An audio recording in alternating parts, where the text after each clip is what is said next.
the trust and the common bonds and familiarity and all these things that we have in our pre-existing social networks. This is a massively underutilized resource, if you want to think about it this way, in society right now. Marketers try to utilize it. I mean, you've heard about viral marketing techniques and things like this, right, where people are trying to use social diffusion strategies and stuff like that, right, to get a message out through groups of friends. Well, this is actually, I mean, this is something that is, this is something that the activist community could make much better use of as well. The idea that you can get messages out sort of spontaneously through pre-existing informal channels of social discourse or communication. It doesn't have to be all about a campaign that you impose from the outside. You can try to catalyze a kind of grassroots discussion from within. So getting people involved, learning by doing, giving people multiple activist behaviors, making some of them really easy so you get the foot in the door, right? Making it fun as much as possible, then making activism a social activity. Something if you want to think about it, sort of unrolls through groups of friends. Again, the idea of a social marketing kind of campaign or something along those lines, where the idea, the invitations, the strategies, the discussions, the groups getting together, it's all done through sort of pre-existing groups of friends as much as possible. And then just getting better at sharing stories and celebrations in order to be basically more inspirational. Getting better at educating the public, getting better at marshaling activists themselves to have a more of a, what's the word I'm looking for, a profile in the public eye, right, in the sort of blogosphere. One of the things that I see in climate change communications is there'll be a media story about climate change, and then the blogosphere will just light up with the climate change denial and skeptics and all these things, right, just shooting down the news story. And then there'll be the odd discussion from, you know, somebody that I would think sounds like they know what they're talking about. But it's relatively odd. They tend to be drowned out by the very vocal denial industry. Having a bit of a more vocal presence, right, in popular forms of social media that have discussions around these types of things would be a very easy way to get people involved in activism, right? It'd be kind of fun. You could imagine doing it with friends. You could be responsible for a certain blog or a certain, you know, website or Facebook group or whatever the case may be, and for a period of time, a person could just practice refuting arguments and, you know, learning about some of the critical things that people are saying, learning how to respond to them, getting more comfortable expressing their opinion, etc., etc., etc. I don't know. You could imagine something like that as a very easy way to get people in the door, either because it's friends.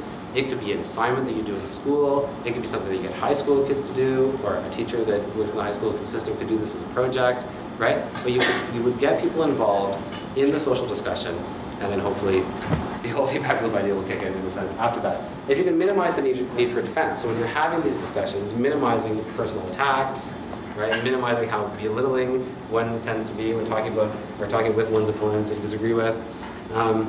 If people's negative emotions get engaged because you're calling them names, or you clearly disagree with them, or you're saying things like, why don't you get an education, or something like that, people tend to not like that. And they tend to just simply then reject whatever it is that you have to say. Even though you've made 99 other really good points, the fact that you told them to get an education means that everything else that you said is going to be sort of written off. So learning to have a less conflictual, more warm and fuzzy kind of discourse that keeps people feeling not disconnected from each other would be part of effective activism as well. I want to just end with a short, just a few minutes of thinking about the fact that change is possible, and that this is another underutilized meme, I guess you could say, that change is possible. Because it's very, very easy to look out there in the world and see change not happening, and to hear about the failures of trying to get things, to hear about the failure of Copenhagen, or to look at the SUV drivers going down the road, or whatever it is that sort of makes you think, wow, things really aren't changing as fast as we might want to think they could be. Or you could think about Pink Floyd, which I much prefer to do. Why would you want to do that? Well, it turns out that there was that actual major historical event back in the late 1970s, early 1980s, which was the breakup of Pink Floyd, as many of you I'm sure know. Incredibly important tragedy, one of the most important of all time, clearly. And very interestingly, Roger Waters was asked in 1980 if he would ever perform The Wall again. The Wall is the, we don't need no education and all that. Perform The Wall again. Well, He said no. And then he sort of said, offhand, well, if the Cold War ended maybe and the Berlin Wall came down, then yeah, maybe we'll perform the wall again. Because of course that's completely impossible. That's never going to happen. And from the perspective of 1980, that did seem completely impossible. At least not something that happened anytime soon. Right? And then of course 1990 comes along. And you have Roger Waters performing the wall across where the Berlin Wall used to be. Or you have, television shows like this one that you could not imagine seeing more than just a handful of years ago. Right? Seriously, like I remember when the world went crazy when the first lesbian kiss aired on television, which was in the late 1980s. I think it was in Roseanne. The memory serves me right. And people freaked out. Yeah. So times have changed a little bit. 6 Feet Under.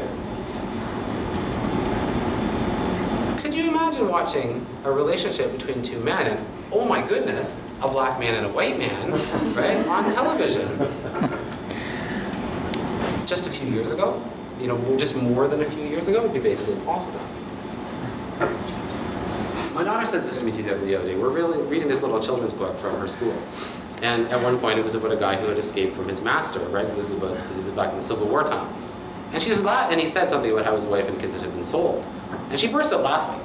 And she's like, well, people can't be sold. Like, what are they talking about? Okay? That changed. It took a little while, but it's changed.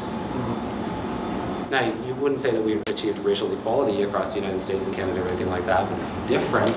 It's certainly different enough that a 6-year-old now would be like, you can't sell people. I think that's just completely ridiculous. I